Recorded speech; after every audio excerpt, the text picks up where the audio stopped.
हम हैं, ये कोमल जी हैं और ये हमारा पूरा टीम है और हम नाव में घूम रहे हैं। कि तू का जानबू हमारे इश्क में कितना गहराई बा, कि तू का जानबू हमारे इश्क में कितना गहराई बा, और तुम्हारे गौवा के चक्कर कैसे लगाई हम जब पेट्रोल के इतना महंगाई बा।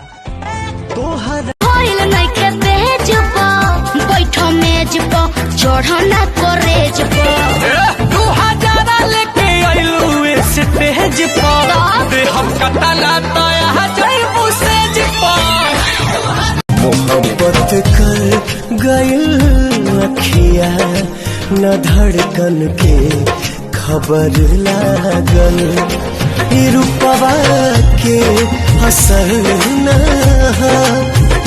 साड़ी गिफ्ट मिलल बा हमें निशानी हमारा प्यार के, कि एही पे नाम लिखल बा दिल के कलम से हमारा यार के।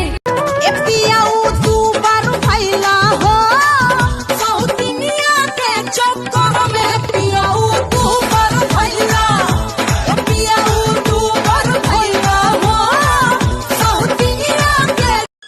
कि तू का जानबू हमारे इश्क में कितना गहराई बा, कि तू का जानबू हमारे इश्क में कितना गहराई बा, और तुम्हारे गौवा के चक्कर कैसे लगाई हम जब पेट्रोल के इतना महंगाई बा।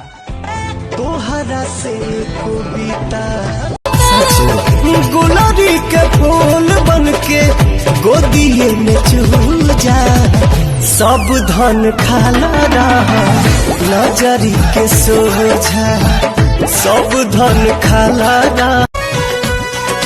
नदिया किनारे हम डोले हमार पिया हमसे न बोल।